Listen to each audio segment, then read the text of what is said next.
are you? I'm on a mission. There's not enough love to go around. My job is to find out why. This is the world through a kid's eye. The Boss Baby has been Dreamworks Animations' strongest and most reliable animated property in Hollywood. A talking baby in a suit, being a CEO. This was something new to the animated movie enthusiast who had only seen superheroes making their way to save the Earth.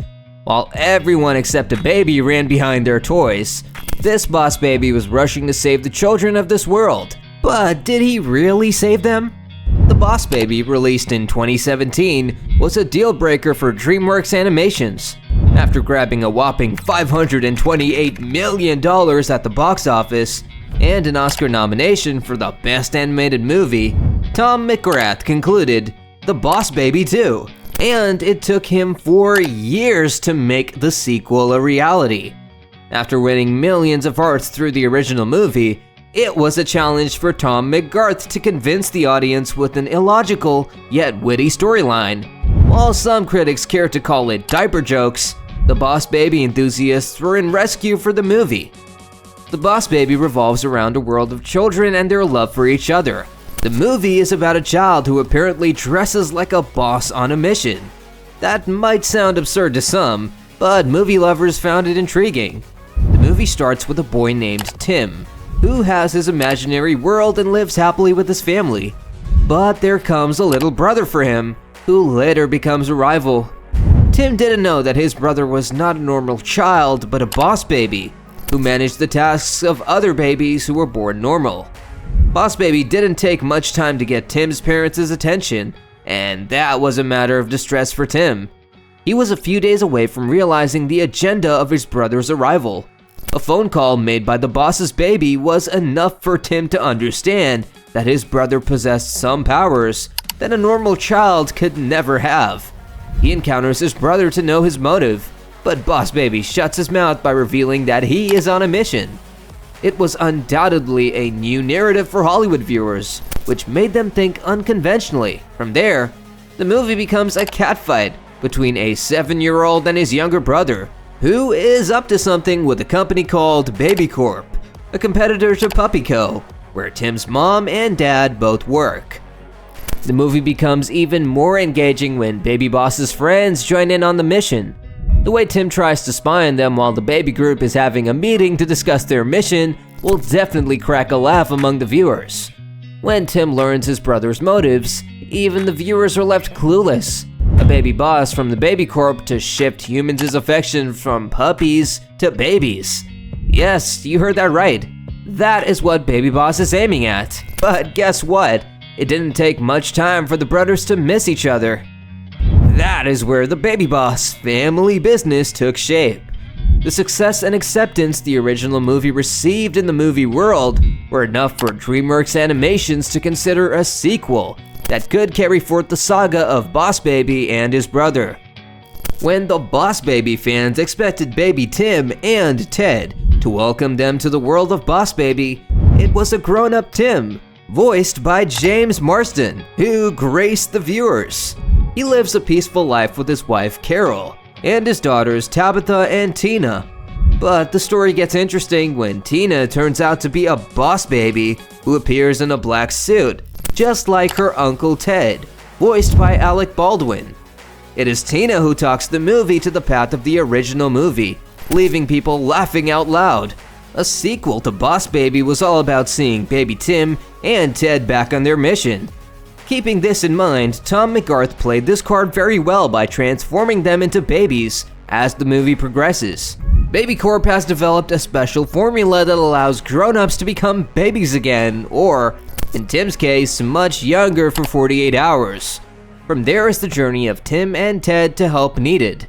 They never thought they would have to rescue Tabitha and her classmates from the evil motive of its founder. Tina is a top-secret agent for Baby Corp, whose purpose is to bring light to the deep secrets following Tabitha at the school, and its unknown founder, Dr. Edwin Armstrong, voiced by Jeff Goldblum. Ted realizes that the distance between him and his daughter is because of the same. As the brothers are all set to carry out the mission and take over Armstrong, they start from the school itself. Tim and Ted go undercover to see what Armstrong is up to, but that ends up causing Tim trouble. However, smart Ted finds his way to Armstrong and takes a look at his plan to bring intelligence to the children. It is Ted who finds out the true identity of Armstrong as a baby just like him. When Ted makes his way to understand Armstrong's plan, Tim, as a kid, tries to understand his daughter and her struggles. When both brothers finally cracked Armstrong's plan, it was Tina's job to assist them by getting help from Baby Corpse.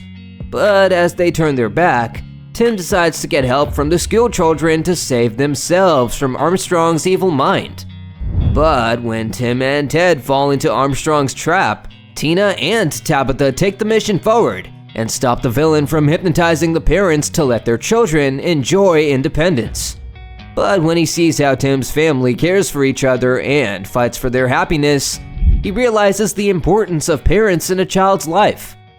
When the original movie focused on building brotherhood between Tim and Ted, the sequel was a direct effort to showcase a regaining father-daughter relationship between Tim and Tabitha. A number of sequences in the movie were pointing its finger towards this motive. This is a scene where Tim tries to help Tabitha conquer her fear of singing, which has some pleasant and imaginative semi-abstract animation. This scene is enough to underline Tim's affection for his daughters. That is where family relationships become the core of Boss Baby. While working on such chemistry, Tom didn't forget to bring back the brotherhood that Tim and Ted shared for each other. The original movie was taken up by the viewers for the innocent bond that Tim and Ted shared at the end. That is what the director tried to reciprocate in the sequel. When their parents visit Tim's house, there is a scene where their father says how much they care for each other. That was a peak moment for Tim and Ted to embrace. Tom McGarth could really take the audience back to the magic of 2017, where a baby could make them laugh like crazy.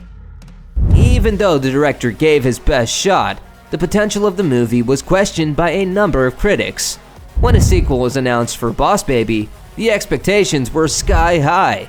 However, some movie enthusiasts are of the opinion that the sequel failed to hit that benchmark. The consequence of such a setback was pretty evident in the box office collection of Boss Baby 2, which is around $146.8 million. The absurdity in the storyline has somehow taken away the glory of the cast. While humor was expected to rule the sequel, it couldn't reach the benchmark set by Boss Baby 1, which made the audience go wild along with the most chaotic kid. While the movie tried to deliver a family connection at its best, the half-cooked jokes somehow faded that purpose from the front page. So, what do you think? Did Boss Baby 2 do justice to its predecessor? Comment on your thoughts about the movie. Don't forget to hit the like button and share it with your fellow fans. Be sure to check in by pressing the bell icon. See you all in the next video.